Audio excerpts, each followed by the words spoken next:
kita semua. Sore.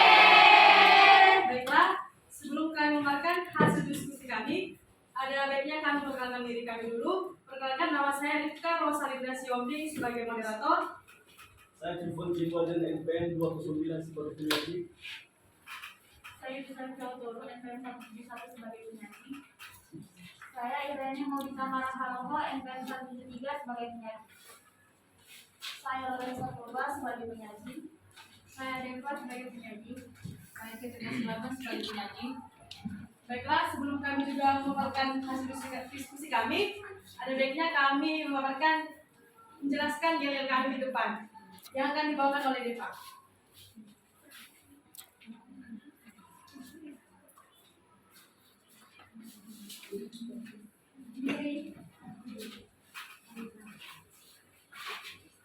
Kelompok 5. Good job. Garuda di dadaku, Garuda kebangsaanku. Ku yakin hari ini pasti bisa. Gaya Garuda.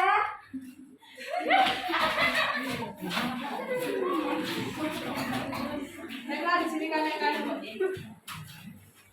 menunjukkan video pembelajaran kami.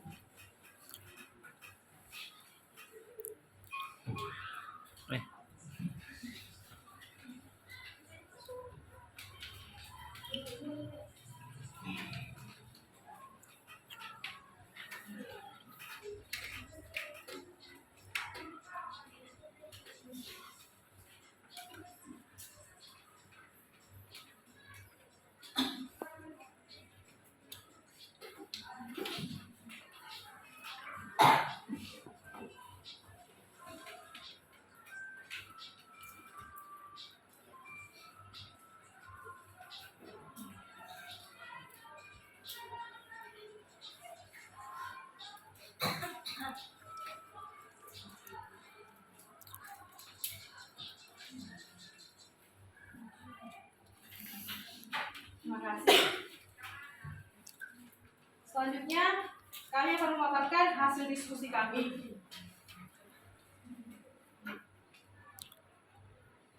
Pengertian standar kompetensi dasar dan indikator. Pertama, standar kompetensi merupakan deskripsi pengetahuan, keterampilan, dan sikap yang harus dikuasai setelah siswa mempelajari mata pelajaran tertentu pada jenjang pendidikan tertentu. Selanjutnya akan dibacakan oleh teman saya. Dalam saya lanjutkan, yang kedua itu kompetensi dasar atau disingkat KD. Merupakan pengetahuan, keterampilan, dan sikap minimal yang harus dicapai oleh siswa untuk menunjukkan bahwa siswa telah menguasai standar kompetensi yang telah ditetapkan. Oleh karena itulah, maka kompetensi dasar merupakan penjabaran dari standar kompetensi. Indikator merupakan penanda pencapaian KD yang ditandai oleh perubahan perilaku yang dapat diukur yang mencakup sikap, pengetahuan, dan keterampilan dan dikembangkan sesuai dengan karakteristik peserta didik, mata pelajaran, dan satuan pendidikan. Selanjutnya dilanjutkan dengan saya.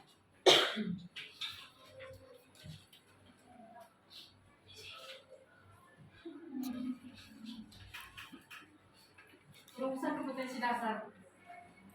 Menurut maksudnya adalah peserta didik harus memperoleh kesempatan yang luas untuk mengembangkan pengalaman tentang pengetahuan, keterampilan, sikap, nilai yang berkaitan pada saat pembelajaran berlangsung. Yang kedua adalah seimbang. Maksudnya adalah setiap peserta didik kompetensi perlu dapat dicapai melalui alokasi waktu yang cukup untuk pembelajaran yang efektif. Yang ketiga ada relevansi. Relevan merupakan setiap kompetensi terkait dengan penyiapan peserta didik untuk meningkatkan mutu kehidupan melalui kesempatan pengalaman. Yang keempat ada perbedaan. Perbedaan maksudnya adalah setiap peserta didik perlu memahami apa yang perlu untuk dipelajari, bagaimana berpikir, bagaimana berbuat untuk mengembangkan kompetensi serta kebutuhan individu.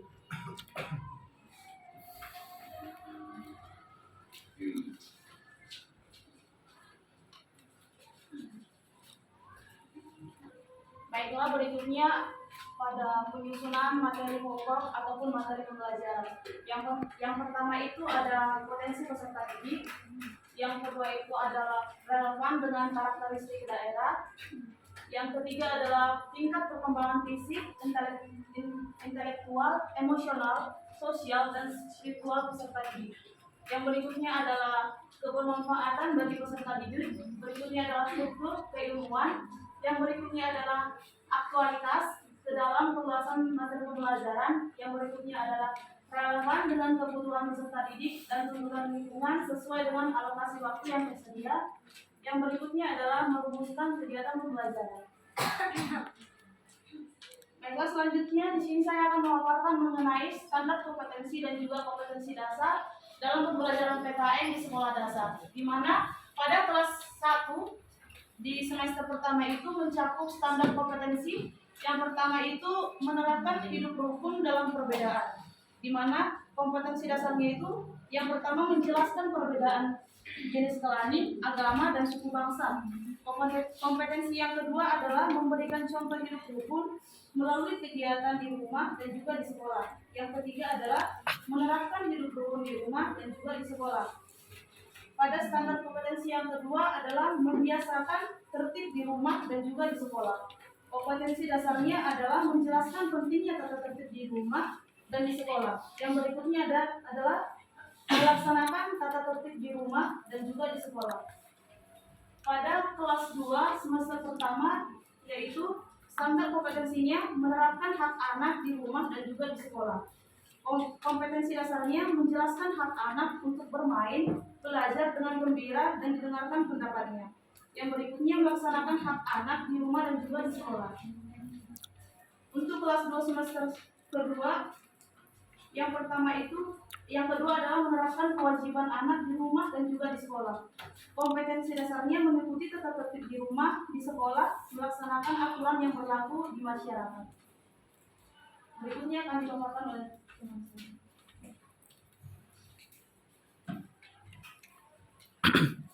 Kelas 1 semester 2, standar kompetensinya yang ketiga menerapkan hak anak di rumah dan di sekolah. Kompetensi dasar yang pertama menjelaskan hak anak untuk bermain, belajar dengan gembira, dan didengar pendapatnya. Yang kedua, melaksanakan hak anak di rumah dan di sekolah. Yang keempat, menerapkan kewajiban anak di rumah dan di sekolah. Yang pertama, mengikuti tata tertib di rumah dan di sekolah. Yang kedua, melaksanakan aturan yang berlaku di masyarakat. Kelas 2 semester 2, standar kompetensi 3, menampilkan sikap demokratis. Kompetensi dasar yang pertama mengenal kegiatan bermusyawarah. Yang kedua, menghargai suara terbanyak atau mayoritas. Yang ketiga, menampilkan sikap mau menerima kekalahan. Lalu standar kompetensi keempat, menampilkan nilai-nilai Pancasila. Kompetensi 4.1, mengenal nilai kejujuran, kedisiplinan, dan senang bekerja dalam kehidupan sehari-hari. 4.2, melaksanakan perilaku jujur, disiplin, dan senang bekerja dalam kegiatan sehari-hari. Lanjut dengan saya. Saya akan melanjutkan kelas 3 semester 2 standar kompetensi. Kelas 3 semester 1 standar kompetensinya yang pertama mengamalkan makna Sumpah Pemuda. Kompetensi dasarnya mengenal makna satu nusa, satu bangsa, dan satu bangsa. Kedua, mengamalkan nilai-nilai Sumpah Pemuda dalam kehidupan sehari-hari. Standar kompetensi kedua, melaksanakan norma yang berlaku di masyarakat. Kompetensi dasarnya mengenal aturan-aturan yang berlaku di lingkungan masyarakat sekitar. Kedua, menyebutkan contoh aturan-aturan yang berlaku di lingkungan masyarakat sekitar. Ketiga, melaksanakan aturan-aturan yang berlaku di lingkungan masyarakat.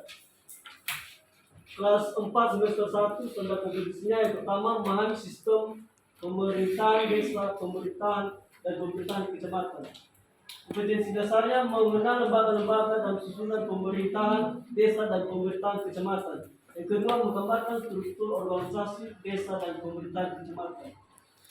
Pada kompetensi kedua, memahami sistem pemerintahan kabupaten, kota, dan provinsi. Kompetensi dasarnya satu, mengenal lembaga-lembaga dalam susunan pemerintahan kabupaten, kota dan provinsi. Yang kedua itu menggambarkan struktur organisasi kabupaten, kota dan provinsi.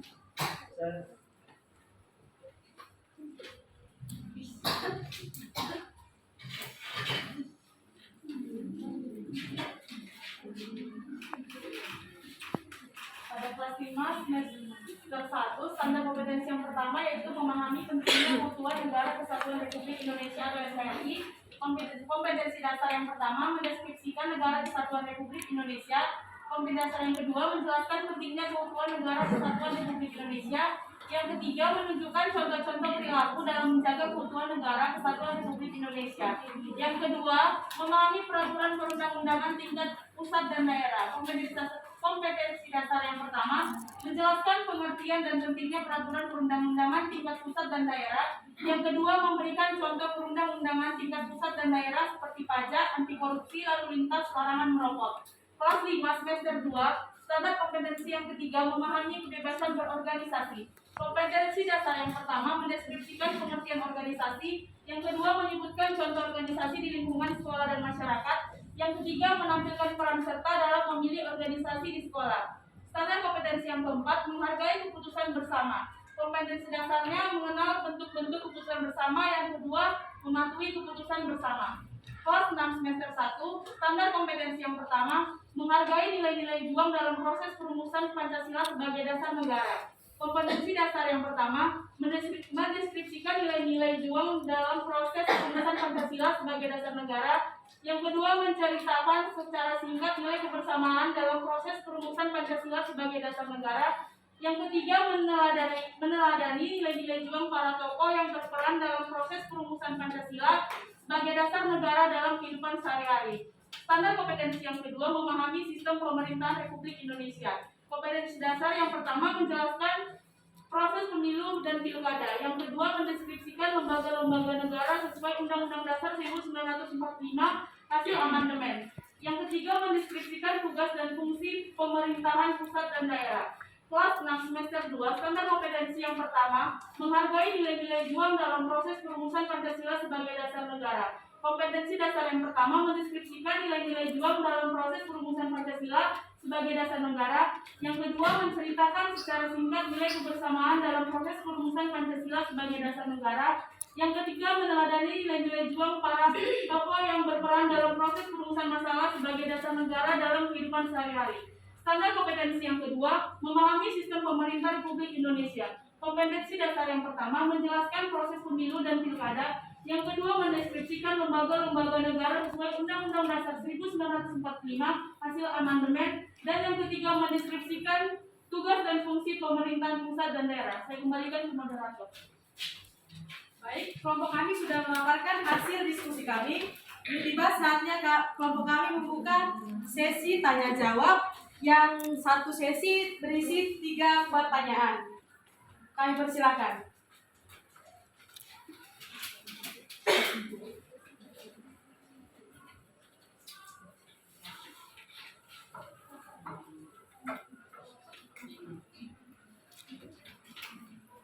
Baik, kami memilih Saudari Ika, Saudari Esther, dan Saudari Marta.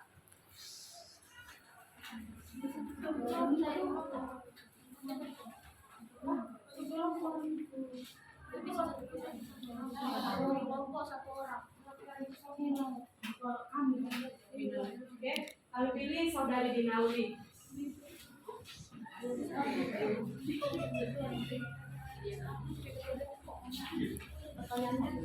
Terima kasih buat waktu dan kesempatan diberikan kepada saya dari kelompok 5. Perkenalkan nama saya Ika Jilat Semora, MPM 3. Di sini saya bertanya kepada tim penyaji. Tadi tim penyaji menjelaskan tentang kompetensi dasar yang memuat 3, yaitu pengetahuan, keterampilan, dan sikap. Jadi saya tanyakan, bagaimana jika standar kompetensi dasar tidak tercapai oleh siswa? Apa tindakan yang dilakukan oleh pendidik terhadap peserta didik? Terima kasih. Terima kasih buat Saudari Ika. Selanjutnya yang akan dibacakan oleh Saudari Esther.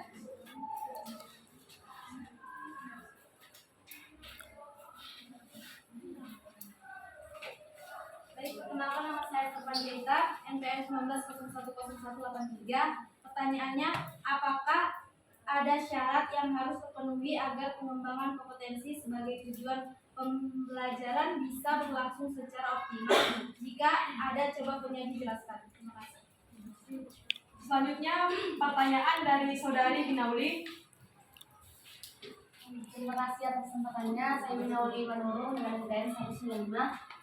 Tadi dalam UGT itu penyaji bahwasanya ada penyusunan materi yang di bagian yang kedua yaitu adanya relevansi dengan karakteristik daerah. Menjadi pertanyaan saya, bagaimana maksud dari relevansi dengan karakteristik daerah jika dihubungkan dengan kompetensi dasar yang sudah tim penyaji jelaskan? Terima kasih. Terima kasih buat setiap pertanyaannya. Berikan kami waktu untuk menjawabnya.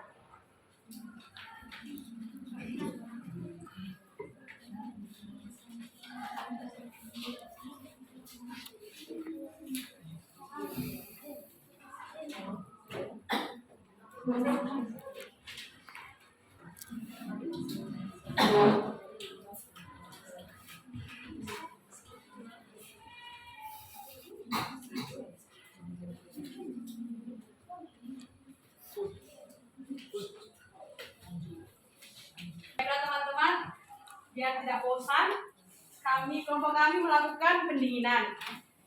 Saya mau undang teman-teman untuk bangkit berdiri.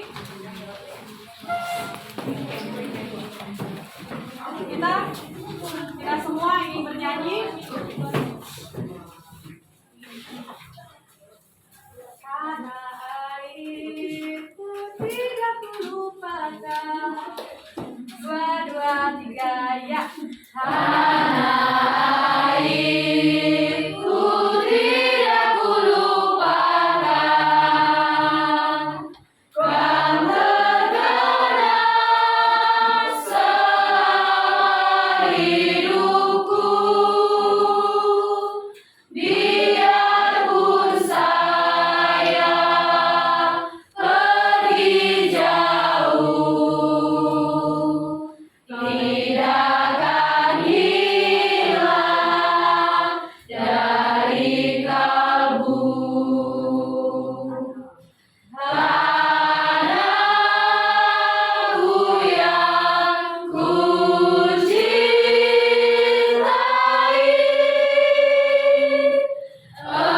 engkau ku hargai. Walaupun banyak negerimu jalani, yang masyhur ramai dikata orang, tetapi kamu dan rumahmu di sanalah ku rasa senang. Tanahku yang ku cintai,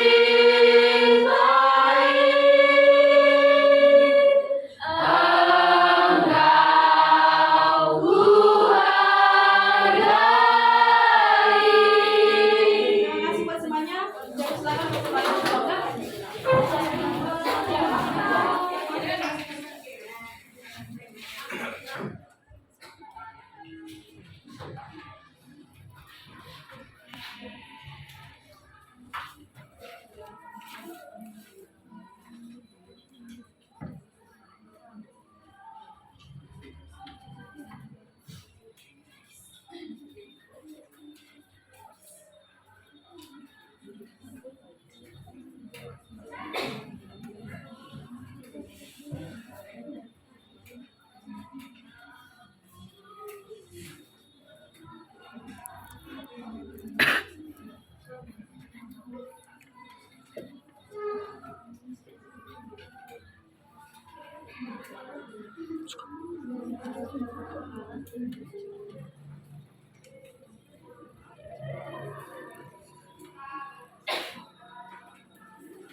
Sini.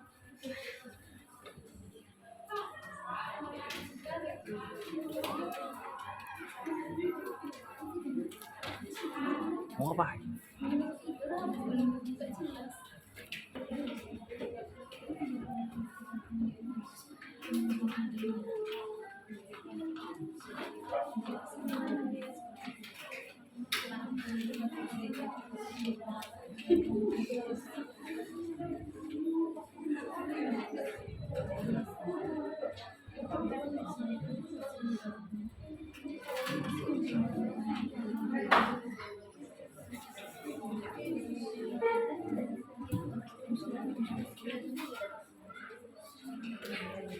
Baik teman-teman, kelompok kami akan menjawab pertanyaan dari saudari Ika Situmorang yang akan dijawab oleh teman saya, Jet. Baiklah, saya akan menjawab pertanyaan dari saudari Ika dengan soal jika standar kompetensi dasar tidak tercapai oleh siswa, apa tindakan yang dilakukan oleh pendidik kepada peserta didik? Tindakan yang pertama yaitu mengikuti kegiatan ulangan atau ulangan perbaikan atau remedial atas materi pelajarannya yang di dalam kali tadi yang di tabel. Lalu perlu memperbaiki cara mengajar seperti metodenya, medianya, modelnya, semuanya, tekniknya. Apakah saudari Ika Situmorang menerima jawaban dari kelompok kami? Terima kasih buat ibunya. Saya dapat menerima jawaban dari Jika teman-teman ingin menyanggah atau menambahi jawaban dari kelompok kami, saya persilakan. Untuk saudari ini, saya persilakan. Perkenalkan, nama saya Nengila Cianturi, MPM 1220 dari kelompok perwakilan dari kelompok 3. Di sini saya ingin menambahi jawaban dari pertanyaan saudari Ika. Nah, bagaimana jika kompetensi tidak terpenuhi atau tercapai? Sama saja membiarkan peserta didik dalam ketidakjelasan karakter, tidak memiliki sikap, pengetahuan, dan keterampilan terukur. Dan bagaimana sikap seorang pendidik itu? Yang pertama, bisa merumuskan tujuan pembelajaran lebih spesifik. Yang kedua, membiarkan pemahaman tujuan pembelajaran kepada peserta didik di kelas. Yang ketiga, menyesuaikan tujuan pembelajaran dengan indikator pencapaian kompetensi. Dan yang keempat, melakukan refleksi dan evaluasi tujuan pembelajaran. Terima kasih buat penambahnya. Ada lagi yang menambah atau menyanggah? Baiklah, selanjutnya pertanyaan dari saudari Esther akan dijawab oleh teman saya, Lorenza. Baiklah, di sini saya akan mencoba menjawab pertanyaan dari saudari Esther, di mana pertanyaannya yaitu, apakah ada syarat yang harus terpenuhi agar pengembangan kompetensi sebagai tujuan pembelajaran bisa berlangsung secara optimal? Jika ada, jelaskan. Menurut kelompok kami, tentu saja ada, di mana syaratnya itu sendiri adalah guru yang harus berkompeten. Dalam artinya, guru tersebut harus memiliki 5 kompetensi seorang guru, di mana 5 kompetensi itu merupakan kompetensi personal, kompetensi profesional, kompetensi sosial, kompetensi pedagogik, dan juga kompetensi kepemimpinan, di mana pengembangan kompetensi ini akan menjadi optimal ketika 5 unsur tersebut telah dipenuhi oleh seorang pengajar atau seorang guru tersebut dalam pengembangan mutu dan yang akan dilakukan, yakni adanya perbaikan secara terus-menerus, standar mutu, dan juga standar mutu. Baiklah, demikian yang dapat kami berikan jawaban. Baik, bagaimana saudari Esther? Apakah menerima jawaban dari kelompok kami? Terima kasih saya dapat menyimpulkan jawaban dari kelompok. Baik teman-teman, jika ada yang menambah atau menyanggah jawaban dari kelompok kami, kami silakan.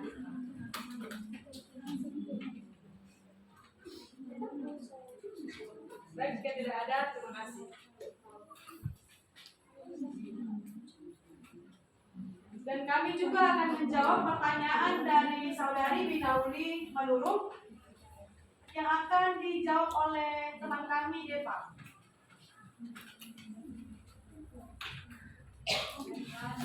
Saya akan menjawab pertanyaan dari saudari Binauli, yaitu bagaimana relevansi dengan karakteristik daerah, dan coba hubungkan dengan kompetensi dasar yang sudah dijelaskan oleh oleh tim Hasan Pasir, yaitu adalah relevansi dengan karakteristik daerah, yaitu jika peserta didik bersekolah di lokasi bertempat di daerah pantai, maka pengembangan materi pembelajaran diupayakan agar sesuai dengan kondisi masyarakat pantai. Hubungannya dengan KD yaitu dilihat dari pengetahuan, keterampilan, sikap minimal yang harus dicapai siswa yang telah menguasai standar kompetensi. Bagaimana Saudari Binauli Manurung? Apakah menerima jawaban dari kelompok kami? Saya itu kan di sekitar pantai. Nah, kalau di luar pantai, karena nggak semua sekolah tersedia di sekitar pantai gitu. Bagaimana potensinya, bagaimana relevansinya dengan karakteristik daerah jika tidak di pantai gitu.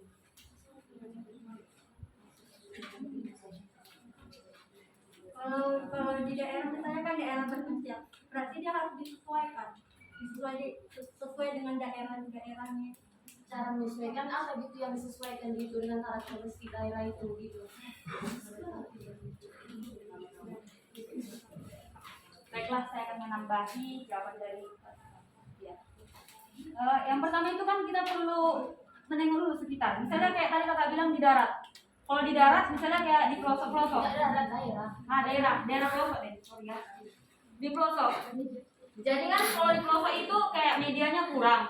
Terus kayak misalnya kalau kita buat pembelajaran tentang PKN, kan nggak semuanya ada yang lengkap dengan media dan apa segala macam. Kita bisa menanamkan dengan langsung terjun. Misalnya kayak kita menumbuhkan sikap gotong royong. Misalnya kita ajak anak-anak itu bergotong royong kan di dalam lingkungan sekolah. Lalu yang kedua itu kita menerapkan demokrasi.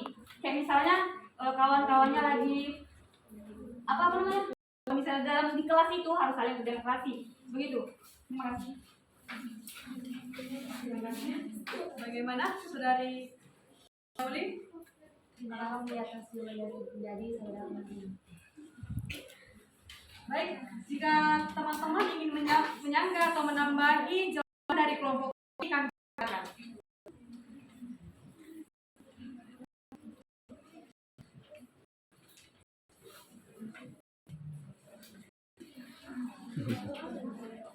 Baik, jika tidak ada, terima kasih buat partisipasinya teman-teman semua. Di sini kami akan membaca kesimpulan dari hasil materi kami. Pengertian standar kompetensi atau SK. Standar kompetensi mata pelajaran adalah deskripsi pengetahuan, keterampilan, dan sikap yang harus dikuasai setelah siswa mempelajari mata pelajaran tertentu pada jenjang pendidikan tertentu pula. Menurut Abdul Majid 2012, standar kompetensi merupakan kerangka yang menjelaskan dasar pengembangan program pembelajaran dan struktur. Pada setiap mata pelajaran, standar kompetensi sudah ditentukan oleh para pengembang kurikulum yang dapat kita lihat dari standar isi. Jika sekolah memandang perlu mengembangkan mata pelajaran tertentu, misalnya pengembangan kurikulum mata lokal, maka perlu dirumuskan standar kompetensinya sesuai dengan nama mata pelajaran dalam mata lokal tersebut. Pengertian kompetensi dasar atau KD. Kompetensi dasar adalah pengetahuan, keterampilan, dan sikap minimal yang harus dicapai oleh siswa untuk menunjukkan bahwa siswa telah menguasai standar kompetensi yang telah ditetapkan. Oleh karena itulah, maka kompetensi dasar merupakan penjabaran dari standar kompetensi.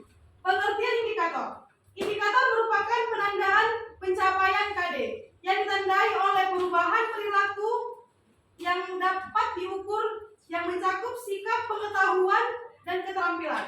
Indikator dikembangkan sesuai dengan karakteristik peserta didik, mata pelajaran, satuan pendidikan, potensi daerah, dan dirumuskan dalam kata kerja operasional yang terukur dan atau dapat diobservasi. Menurut DEPAK, indikator adalah wujud dari kompetensi dasar yang lebih spesifik. Langkah-langkah penyusunan indikator. Pertama, mengkaji KD atau kompetensi dasar tersebut untuk mengidentifikasi indikatornya dan rumusan indikatornya yang dianggap relevan tanpa memikirkannya urutan terlebih dahulu. Juga tentukan indikator-indikator yang relevan dan tuliskan sesuai urutannya. Kedua, kajilah apakah semua indikator tersebut telah mempresentasikan mempresentasikan KD-nya. Apabila belum lakukanlah analisis lanjut untuk menemukan indikator-indikator lain yang kemungkinan belum teridentifikasi. Ketiga, tambahan indikator lain sebelumnya dan rubahlah rumusan yang kurang tepat dengan lebih akurat dan pertimbangan urutannya. Terima kasih. Jika ada kesalahan dari tutur kata kami mohon maaf.